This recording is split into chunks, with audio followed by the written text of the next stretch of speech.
Welcome to the Amazing Truth Podcast, a podcast where we focus on real issues and have real talk, and as always, provide a biblical perspective. We hope that you will be blessed as you listen.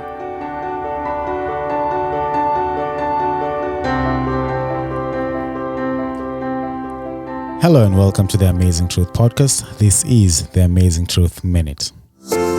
This is the Amazing Truth Podcast. The Amazing Truth Podcast. Listen to us on Spotify, Apple Podcast, Google Podcast, and Stitcher. Like us on Facebook at the Amazing Truth Podcast. The Amazing Truth Podcast. Real issues, real talk. Our Truth Minute today will focus on Isaiah chapter 33, verse 5 to 6.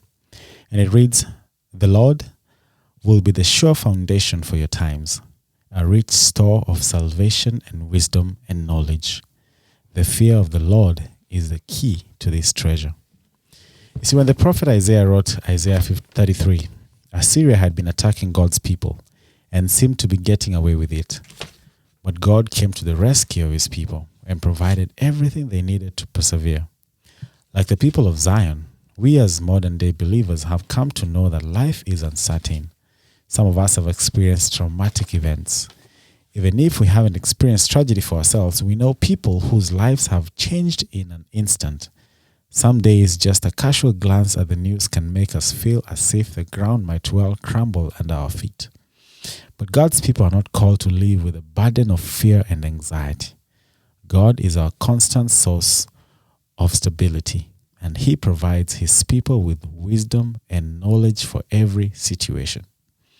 When the world around us is changing and reeling out of control, we can rest assured that God never changes. That's from Malachi 3 verse 6. Because God, He is aware of everything and holds sovereign control over every circumstance. And I'll leave you with a quote from our last episode that reads, "The ground you fall on, the harder it is, it makes a better foundation to build your success on." So think about your failures and how hard you fell, and take that as a foundation to build your success on. And that is the Amazing Truth Minute. The Amazing Truth Podcast. Real issues, real talk. All right. Thank you. Here we are. Here we go again. We are back at it, Kenan. Back at it. Fresh like never before. Oh, fresh. Exactly, right? Yeah. Still reminiscing on the feedback and the stories from this week and the thoughts that people are sharing, man. What are some of the things that, stand out to you? Oh, the feedback I've gotten is it was deep. Mm-hmm.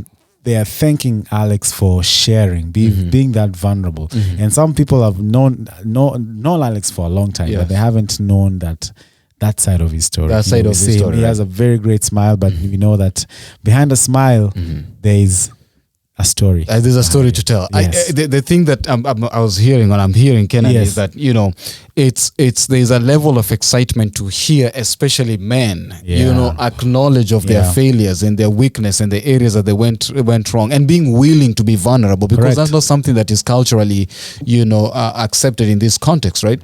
Yep. So Alex, we just want to salute you. We just want to say, man, thank you for choosing to be vulnerable and share your story. And to all the men out there and women, who's going through your journey, your struggle, they consider this a space and a place where you can actually come and share your story. Yeah. And Ezra, so before we jump into Alex's story, let's go back to the drive we had. Yes. We mentioned last week. We're almost there. Mm-hmm. I think we've gotten a few, and we thank those that have already reached out and donated. But we still have a lot. Because that's what we said. We're matching 750, but that's not it. That's 1,500. There's more than that is needed. So guys, again, you can go to our website. The story in our second is a young person who listened, a follower of our podcast, found himself in a situation that he didn't have legal help or legal aid and is now incarcerated. And this is why we exist, Yeah. you know. So help us help out our friend, and hopefully one day he'll sit in this chair and share the story of how by you showing your giving and giving your hand, they managed to be out here and be with us. Right? Be responsible for someone's story. Responsible. Yeah, and we're not encouraging that if you do something wrong or this or that. We know that this is a story of hope. Yeah. There's more details that we cannot relay because of privacy issues. Another thing, Kenan, before we jump into today's and get back to Alex's story, we're talking about a program, a 9-week program. 9-week program. 9-week program. And today we won't go so much into it, but please go to our website. We want 15 people who would like to sign up for a 9-week program where you're going to be walked through steps on how you can deal with real life issues when they come your way, but also you can be taught to facilitate. It's Dr. Neil Nedley has put this program out to deal with. It doesn't take the space of psychology and psychiatrist, but it gives you alternative tools to deal with emotional intelligence. So every week for 2 hours, you have a lesson that you go through, and then the first 1 hour, then the second hour, you discuss how you handle situations that are thrown at your way. So more information. And we'll give you time to sign up for it. We'll break down the registration and all that but it is worth it. It is worth it, man. If you can go Google Dr. Neil Nedley and look at whatever he's done. The man speaks for himself. So it's a resource. Yes. Let's go. Alex, today we're not going to spend much time. We're going to go. What was that quote that he finished with last time? You didn't hear that. No. Just remind us. That's why you're there to remind us. The ground that you fall on, the harder it is, it makes a better foundation for you to build your success. The success that you're going to build. And failure feeds success. For those of you who might have missed last episode, I would have told you pause. I will tell you actually pause, stop, don't listen to this, go back and listen. But for those who listen and maybe you need a quick refresher, let me tell you, Alex walks us through his journey. Born and raised in Kenya, moved to India at the age of 17, relocated to the US at the age of 20. Right. Parents, father was here in the US studying, the mother was working back in Africa. Alex went to boarding at a very young age and throughout his life spent his time there. And when he came here the first time, he was in the same household with his parents, became a father, became a parent. And he at some stage, he narrates and shared his story on how child protection came into his house because of a statement that he had made, and took the kids, and now he found himself in this place where he could not sleep, he could not eat, and he remembered his time in India and the social occasional time that he will spend, and found himself in Alika. That was last week's episode, an elevated speech of that episode. Yeah. Yes, but now they can't even listen to. No, they need to, because I missed a lot of details in there. There's so many of you who are watching on YouTube and listening on Spotify and all the podcast platforms that have not followed us, subscribed. I think it's 70% of you. Please, you're marketing the podcast. That you have a serious story. Okay. But anyways, but seriously, follow. You need to go listen to part 1. Part 1 is explosive. Go listen to it so you have a background information. Alex, you're driving home. You haven't slept. You haven't eaten. You see a liquor store. You get in there. You buy everything. Are you able to sleep? And how does that journey continue? Very well. Mm-hmm. As I said, I found a solution. And as they say, the man takes the bottle and the bottle takes the man. I got hooked now to it. Every time I passed through it, I had to go to the liquor store. In psychology, I developed something called emotional equity. My love for it was more than anything. It was my first, my best, and my last. So at what quantities are you drinking now? Is it a whole, like you started with a bottle of vodka, finished that? Does that progress eventually? It was a little. I mean, when you're not drinking and you start drinking, the quantities at the beginning are little. If you overdrink, you will blast and sleep for 4 or 5 days. So I knew the next day I must go to work. And therefore, I took something that could give me a sleep for 4 or 5 hours. That was enough for me because that was my typical night for 5 hours. But eventually, as days went by, it progressed. It progressed until now. I had to start taking 700 ml one night, and still I could not sleep. Yeah. So as it's progressing, at first it was taking care of your sleep, but then now you need more doses for you to be able to sleep. And the more you need, the more you're taking now so that you can be able to sleep. Yeah. Now, it's also progressive by nature. Because at this particular time, I was able to realize this is not the trajectory of life that I will have.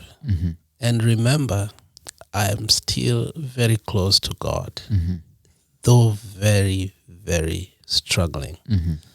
If there could be holes at my bedside, I will kneel and pray longer. The more I drink, the more I prayed. So remember, I'm struggling with alcohol, but I'm also struggling with my Christian life. I'm questioning my God. Where is He? How are you dealing with the fact that, your relationship with everybody else at this stage, at this phase, your children, how is that? Because yes, you're struggling that, spiritual relationship. How is your other relationship in your circles? How is that? And what is the bottle doing to it? What's the drinking? Is it helping? How's that situation going? There is a correlation, or there is a parallel. There is a cascade of waves of things that are happening in my life here. There is alcohol. There is depression.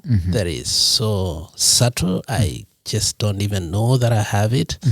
And at this time, I like being in dark places. And I'm like being by myself. The shame that I have gotten in the community. My wife has just moved away from the house. The kids are not with me. I am too ashamed to be with people. So being alone is so addictive. It's so nice to me because I'm able to drink and nobody's able to judge me. So at this particular time, no relationship is important to me because after all, I have restraining orders. So the people I love most have been restrained from. So it's job, me, and the bottle. Yes. So and you said you like being in dark places. Yes. That I think I take that literal and also figuratively.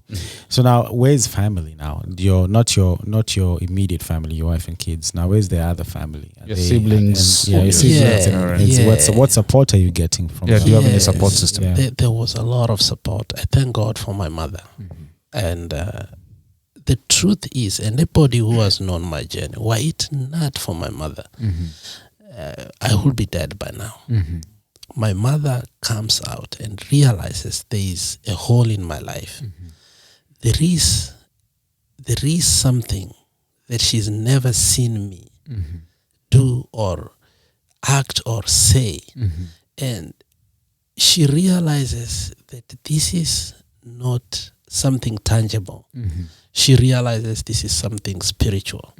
And she goes onto her knees and she starts praying for me. And at this particular time, she realizes that she cannot push me. The only thing she can do is give me space.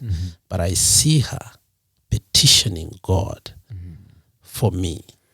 Now, what does that do to you now that you've talked? I know how, in the previous episode, you've talked about your mom and how now she is present. Yes. Present, yet giving you space. What does that do to you? How does that make you feel? That's a sweet, sour, now new thing in my life. For the first time in life, I feel separated from the people I most love in my life. But at the same time, I get the first love that I never got. So it comes in cascades. Wow. Beautiful. Huh? Yeah, go ahead. So it is sweet and bitter. But at the same time, I see my sisters for the first time fighting for their lives because of me.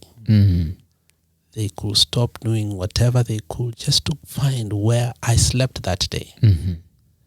Did I eat? What am I thinking? And I think the more they did that, in my head, the more I was running away from them because the love was too much. And it's something you had not experienced. I had never. It was foreign. Yeah. So, yeah. Keep going, Yes. Alex. So, and this is what you should never do to somebody who has reached a point whereby the bottle is their friend. Don't try to be too close to them. The more you become close to these people, the more they run away from you. The more they make new friends who are like them, who don't question their new character, their new lifestyle. So love is a good thing. But again, love must be tempered with kindness and with space. As I said, this is a struggle that you must go through to discover yourself. It's not necessary how people put it. It is an abuse. It is a stage in life that you must go through. A seed has to be planted. When it's being planted, they say it has to fall down, it has to dry, it has to be buried, and you can't go on and keep looking at it if it's growing. You have to leave it down until it grows. So you are in this stage whereby you're fallen from everything, from grace to grass. You're drying up. You're being buried. So this process doesn't want somebody to come and picking on you. It disrupts the process and you go to square one. It is so hard for family members to understand this. But let me challenge you, Alex, on that one. Let me challenge you now. This is my professional heart coming through. Yes. Let me challenge you now. I think for families, Yes. what they see is the bottle. Exactly. And that's what they're trying to get you away from or try to address. Yes. Right? So they stay close to you because they want the person to get away from the bottle, right? Yes. But in real sense, what you're saying, and in real sense, what you're saying is that there's this process, like for you, it was your kids and the loss that you were trying to deal with, and you needed space to deal with that. But what the family is saying is the bottle. I know they know for a fact that this happened, but what they see is you're drinking. And that's what most people try to address. Sure, you are not dealing with alcohol. You're not dealing with family, the kids, and anything. You are dealing with something in your life that you never dealt with. Right. Okay? These were triggers. These were triggers to bring you here. And the family forgets and start dealing with things that were not, deals with the triggers, but not the real thing. You're trying to find who you are. You are in a journey of discovery. And the journey of discovery is very disruptive. It can make you to be who you've never been. It is so complicated and intrinsic that to a point that when you are done with this process is when you go back, and you cannot describe it, you cannot explain it, but you can just say it is a process. I think I've never walked in those shoes, but what I'm hearing is it's a tough process. Yes. It's a tough process for the family because they love you, they want to be there, they want to support you. It is tough for you because you have to deal with the issues that you never dealt with, and you're here and you don't even know yourself having to deal with those in the situations that are going on in life, and there needs to be a level of intentionality on how we handle that. Yes. And both parties have to play a role. Let me come back to this. So how do you deal with this? Like what were some of your lowest moments with the bottle? Like what are some of the lowest moments? What did it do to you, other than drink and sleep?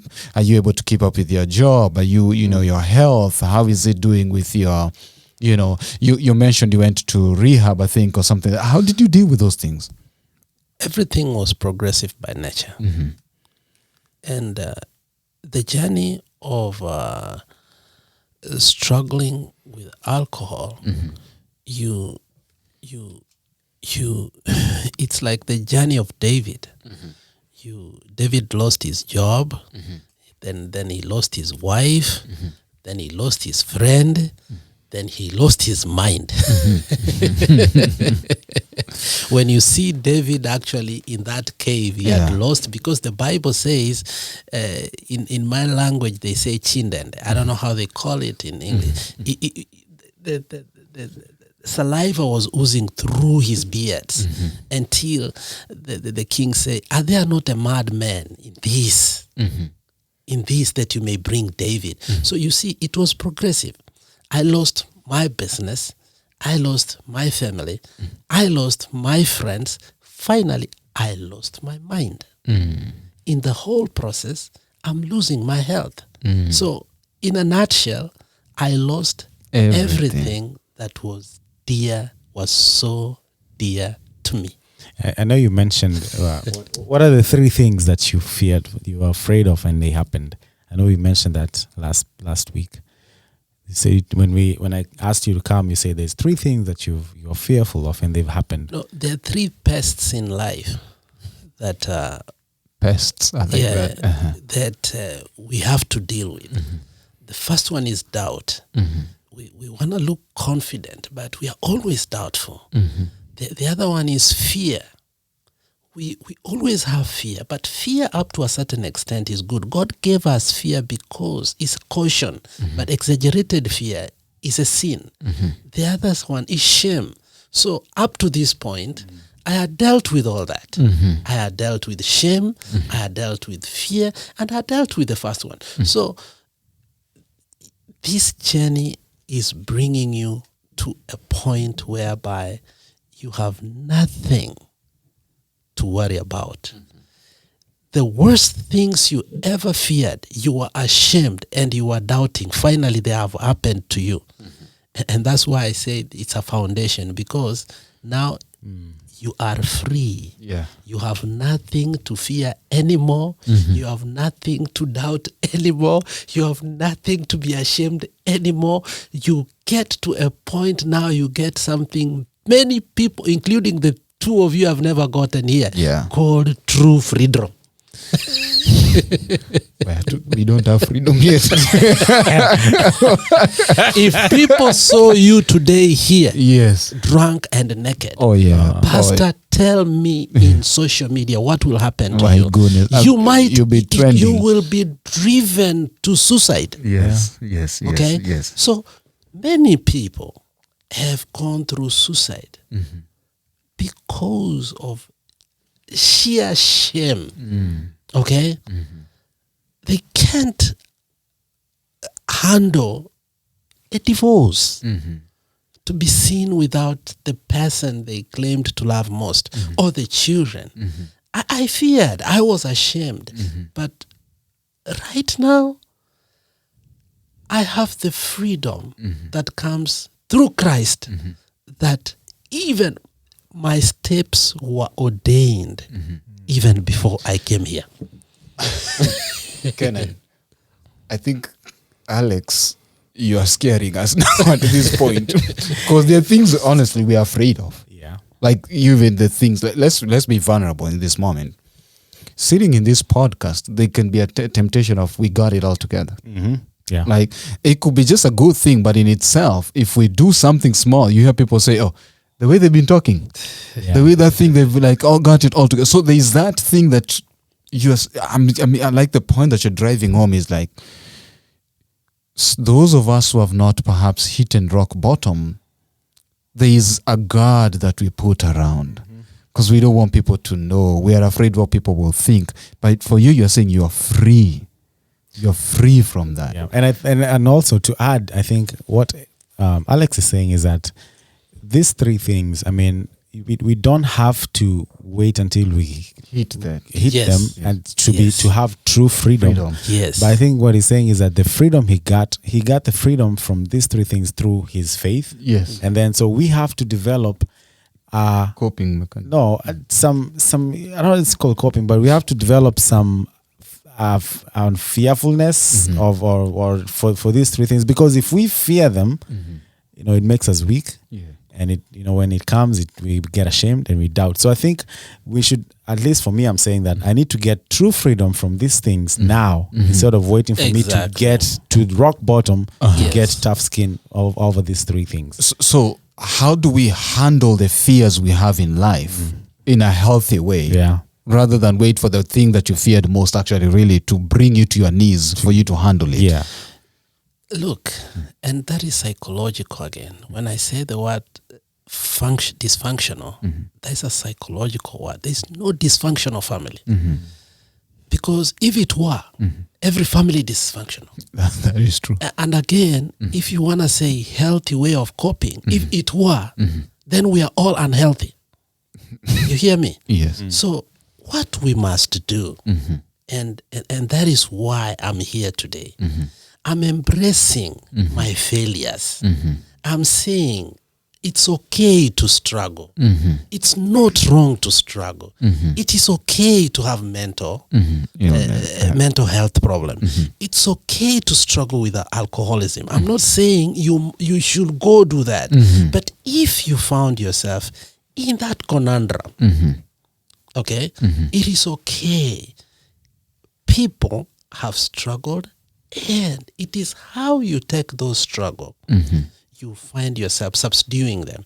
Otherwise, when you fight struggle that is supposed to help you so that you can be bigger, better, and wiser, it's not the struggle that fails. You become the collateral damage. Now it's you who is destroyed. You can never fight your struggles. When you fight your struggles, when you fight to block your shame, like David, he lived many days without even repenting. He became a collateral damage until Nathan came to him. He never wrote any Psalms. Okay. So Kenan, Deep dive. this is a deep dive. I think this is more of a deep dive. Yeah. You know, when we come back to your story, Alex, you get to a place where you've lost everything. Yes. You've lost everything. How do you start rebuilding? Like, what does that rebuilding phase look like for you? Like, what are some of the things that at what point do you say, and then you take that deep sigh, and then, you know, things start building up? I was waiting for that question. And I think I'm here because of that question. What we have said is just our story. It's my story. And what happened to me, what I used to be. My journey took me to 4 rehabs. And in all of them, 3 of them, I saw nothing. I saw rejection, I saw imprisonment, I saw harassment, and I saw so many things that you can.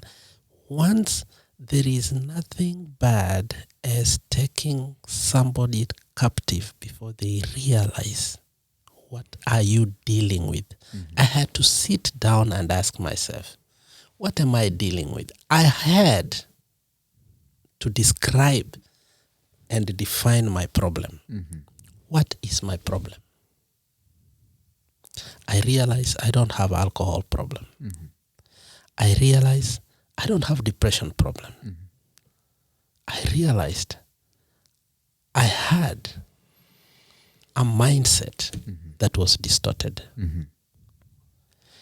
and I had to change my mind. There is nothing powerful like a changed mind. You can change your clothes, you can change your hairstyle, you can change everything, but if you don't change your mind, you are still the same. I had to ask myself, what is in my mind? Thank God to people. We had some Alive, the initial members of Alive, I was one of them, and we went to one of them in Michigan where he had a series of called The Mind.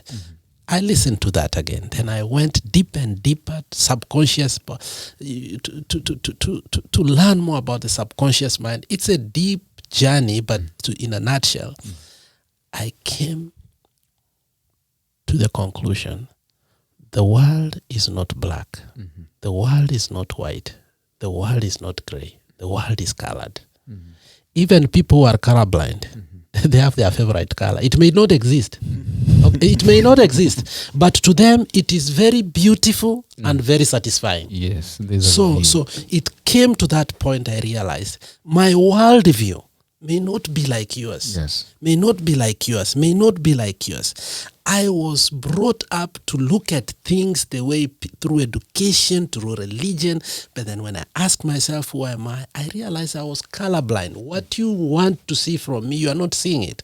But that color that I love is beautiful and satisfying to me, which meant that I was beautiful and satisfying in my own mind. And then I had to get out of this mind. But how did I get that? There is a good book by AA. I wish all of you, every Christian, could read chapter 5. And if you could allow me to read a few things, you realize how powerful it is. Now, the author of AA were alcoholic. But they came to a point they realized we have to structure and write a script of how we can get out of here. And somehow they got it. Once they got it, they wrote a book called AA, the big book. Chapter 5 says, how it works. Say, rarely have we seen a person fail who has thoroughly followed our direction. Those who do not recover are people who cannot or will not completely give themselves to this simple program. Usually men and women who are constitutionally incapable of being honest with themselves. They are such unfortunates. They are not at fault. They seem to have been born that way. They are naturally incapable of grasping and developing a way of life which demands rigorous honesty. Their chances are less than average. There are those too who suffer from grave emotional and mental disorder, but many of them do recover if they have the capacity to be honest. So if I deduce the statement that you read there is, you can go through an AA class, but if you're not honest with yourself, it can't do anything. Sure. And then it goes to say, this is the punchline. Remember, you are dealing with alcohol, cunning, baffling, powerful. Without help, it is too much for you. But there is one who has all the power. That one is God. May you find him now. Okay. That was my solution. When I read this, I say, but there is one who has all power. That one is God. May you find him now. I went to the journey to find God. But they did not leave us there. They told us, half measures will not avail you nothing. Then they said, they gave us the 12 steps, which really helped me. The first step is the most important one. He said, I admitted I was powerless over alcohol, that my life had become unmanageable. You must accept that.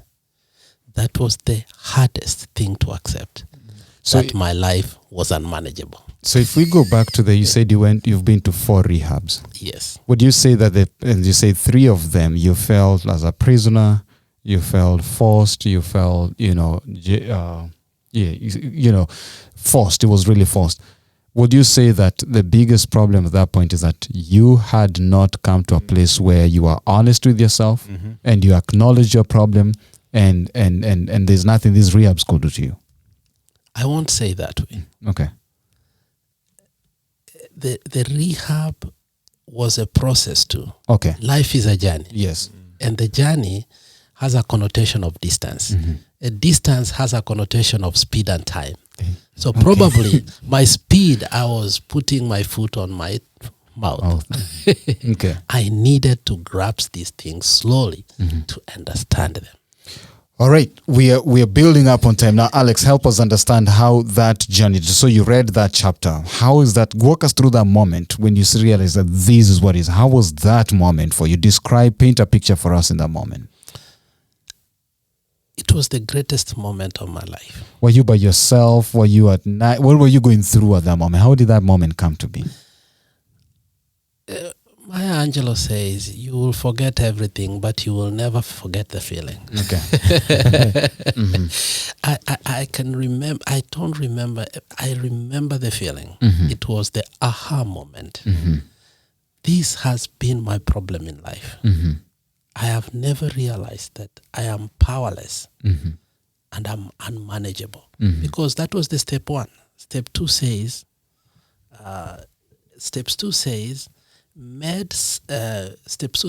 came to believe that a power greater than myself could restore me higher to where I was. And step three say, I'm making a decision to turn my will and my life over to the care and direction of God. But he didn't live there as I have come to understand him. Now, you're a pastor, and I want to let you know something here. The greatest discovery of that particular time is I gave my life and my will to the care of God as I had come to understand him. Not how you tell me, not how my mother had brought me. I had known God in a different way. Growing up in our camp meetings, we were told how God is. So I developed a manner, even when I was praying and asking for deliverance, with fearfulness. So I realized, no, who is my God? What does my Bible tell me? Can he take care of this? And that night, I gave it to him. The night of surrender. So, Night of surrender. Now, Kenan. Yeah. So you went before you say something. Yeah. You know, there are many people. Alex has said a lot of things, and not everybody who listens to our podcast understands the lingo that is actually, come meeting and things like those, because we have different walks, and it sounds like this journey of spirituality was very cornerstone and key in his journey, the person of a higher being. But even so, that is one piece. But there is a practical side. He attended, classes. He read the book. Clearly, you can see four rehabs. Yeah. You can clearly see how he breaks it down, right? He read that. There is a part of him doing his part, collaborating in this. So there are resources. There are people who have been placed in certain stages in your journey to actually be able to be a resource to help. What are you hearing? What I'm saying, what I wanted to say also, to echo you is that his journey, he found himself through spirituality and whatever that looks like. Yes. He has explained that.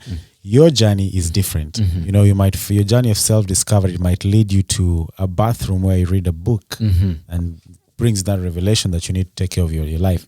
Your journey might take you to the bottom places, and then you find it. So it's different. Whatever his journey took him is different from what your journey might take you to. But everybody's on a journey. Everybody's on a journey, and it says there's time, speed, and distance. So wherever you are in your journey, it's not the same as where Ezra, you and I are, and where Alex is. Where you are on your journey, it depends on where the distance your journey is taking you, and the speed and the time you'll get there is different. Yeah. That's what I'm hearing. So you might see Alex here sitting and smiling and think, okay, his journey was short, his journey was long, but no, His journey was his journey. Yes. His journey was long and short, whatever it was. So take your journey differently and discover yourself in whatever way you want to discover yourself. And I wanted to, I think you emphasized that, and I think I will re-emphasize it again. Our journeys are different. Some are long, some are short. But to the person struggling, it is always a long haul. It is always a long haul. Yeah. The speed is always slow, and the time doesn't move. The person watching doesn't know that. That's what I wanted to emphasize. I think that's a very powerful statement, because those of us who are watching from outside, we wondering what is wrong. He has gone to several rehabs. We have spent money. We have done this. The other day was here, because we want instant gratification, if I can call it positive gratification, right? We want instant solution, but there's a journey, there's a walk. But the question for you, Kenan, or for us, how do we become that patient people to support? Because in our lives will come through a friend, a family member, or someone who's going through that. Like, how can we now on this other side be able, because I think the caregivers also get burnt out. Yeah. You know, they're there. How do we create that? I'll answer that. I'll try to answer it. I think we have to be intentional in studying. You know, there's books, there's resources, there's podcasts, there's many things you can read to know that that's what a journey looks like. So we shouldn't assume that he's just picking up the ball because he wants to do. Yes. But we have to study. We have to study what alcoholism is. You know, we can't say that I'm not a nurse, I'm not a social worker, I'm not a pastor, I'm not this and that. So I don't want to understand. If you're a caregiver who's taking care of someone who's going through that struggle, it is, you pick up a book, pick up a phone call, pick up a training, pick up something and learn about that particular struggle. I think that's, for me, that's how I would know that I need to have patience with someone. Oh, before Alex, because you're the pro here, me, I'm the. Let me ask. If I hear your story and what Kenan has said, also would I be wrong if I said understand the reason behind the bottle? Because if you don't, like for you, it was that moment that triggered it, and there are many other. Would I be wrong if I say that understand the reason behind that? No, that is not right. And I will say no, capital N-O. Okay. I saw Kenan do something that was very noble on Saturday, and we're willing to go deeper because he knows why. I will use the words of Ndozi, a politician in South Africa. You've read a lot. This is good. But Kenan, So you and I. one time they're in a debate with a professor, and he told a professor something that really caught my eye. He says, there is value in listening. There is civilization in listening. All you have to do to a person that is struggling is listen and listen and listen. When they come, when you are in a session with somebody who is struggling, and you know that, Kenan, you know that very well. When they are telling you their story, whether they are conniving, whether they are manipulating, you keep quiet and do what? Listen. The problem is when our people, the relatives, realize he has lied a little bit, they interject. And that is where the conversation ends. It is about listening. There is value in listening. There is civilization in listening for those who are struggling, and that is how they will reveal more. People reveal who they are unintentionally. They don't reveal intentionally. That's what you need to know. Now, Alex, that is true. I hear but. I don't want to say but. However, I see the same concept. You know, when you're dealing with someone who has never gone through that struggle. Yes. Like, I don't understand that. I may mean well. Unfortunately, it will do more harm than good. Sure. It will do more harm than good because, you know, you're right. You know, even myself, even if I'm being put on the chopping table. Yeah. And I'm being asked question. That affirmation, that acknowledgement, that it's important. So I think there's more lessons that I'm learning from Alex, that there's more and more we need to dig deeper. How do you support? Maybe we just need to a session of someone who's dealt with someone who's going through it, what support would have looked like for them, what they did, and then you can also highlight and say, when you did this did, because sometimes we don't know that, and we mean well, and we won't sometimes pray over everything, and so I thank you for saying that. I think listening is key and crucial, and I think that your family comes from a place where they loved you, they cared. That's what they are doing. Yes. That even though it didn't end up that, but it was from that space and place of how can we want to help. And you're a father, you're a parent, sometimes it just can throw that. Anyways, Kenan. Yeah, I think I wanted to say that sometimes, as families, or even as caregivers, we want to challenge the behavior. Mm-hmm. We want to challenge, what you're seeing. Mm-hmm. If someone is there and they're struggling with alcoholism or depression or anxiety, we want to challenge that. Why are you in your room 24/7? Mm-hmm. Why are you picking up? Why are you drunk? Mm-hmm. Why? We want to challenge, and we hear something like Alex said. We want to challenge that. Mm-hmm. But I think when you listen, if you just take 2 more seconds and listen to what they're saying, they give you more. They give you so the why is answered in there. The why is answered there. You know why? Because if someone is deep in a behavior, deep in crisis, and you challenge them on their thinking, you've already they create a wall. Exactly. They probably they've grown up with doubt their whole lives, and then they've had why, but they're coming to you, wanting you to just listen to one more sentence, and then they open up. Maybe that's what so I think there's better ways of challenging behaviors and more healthy ways of challenging behaviors. Yeah. But I think listening and giving that person that space they need to air that out makes a big difference. Well, I feel like I'm in a therapy class now. I'm learning how to handle these things. But again, and we don't say that we're experts. We don't say that this is the right way, and we're not saying there's a wrong way. But from hearing Alex's story, sharing his journey, this is where we are. And you could be a caregiver who's listening to this. Hang in there. As much as you want to give up, hang in there. Be the hope, be the answered, prayer for that person, be the resource that person is looking for at that point. Because when they get better, they will need somewhere to go back to. Exactly. Yeah. And if they've lost that place, because you would, it's harder. Man, this is clearly not an easy conversation, but I want to start winding up. Yeah, let's do a come up. Yeah. Where I mean, now we've talked about these struggles, and where are you now?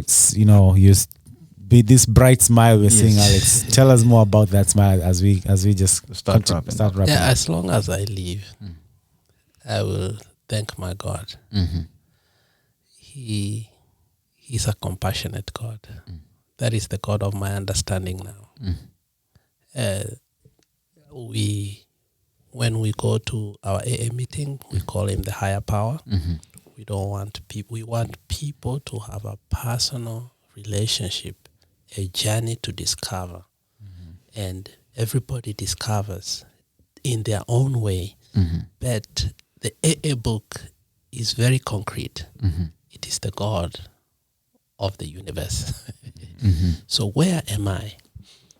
In the journey of struggle, I realized, and as I read through, it is hard and it is wrong to be high there without a mentor. Mentorship is very important. You can never mentor yourself. Every day you need a mentor. Even both of you here in your podcast, you need mentorship on podcast. Yes, we do. And in that process, you realize that you need more and more.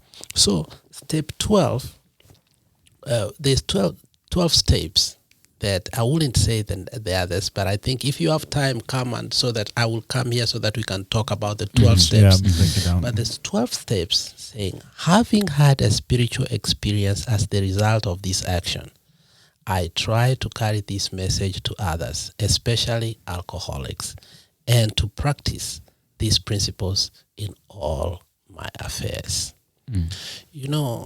I want to give you a very good analogy or illustration. Ezra, when you go to wash your dishes or your clothes, your purpose is to wash the dishes to be clean. Yes. And the clothes. Have you ever realized that your hands become cleaner than those things at the end? I've never been there. if he washes dishes. And that's Yes. Go ahead. and that's why the 12th step is the upkeep stage. Why do I have this smile? Because I am having a spiritual experience. And because of this, I'm carrying this message to others. In the process of washing the dishes, I'm washing myself. So I become more cleaner. Every time I share this message, I am becoming better. And I love that. If I can help one alcoholic or one person struggling, gain their mind. As I told you, the stages of loss is progressive. And the last one is you lose your mind. So there's a big topic, and Kenan knows it in social science. It's called mindfulness, whereby you are brought to be, your mind to be at the moment. Most of the people who are struggling, their minds are not at the moment. They are running. So how you bring somebody into their mindfulness is very important. To be here, I cannot be here without daily encouraging another person that it will be okay. So your upkeep right now is being an ambassador, using your journey to encourage, to support, to help someone who's going through the struggle in the middle of the journey. And in the process, it's helping you to be in a better state and a better place. Yes. So you have to use all the capital knowledge you have gained in this journey and the skill sets.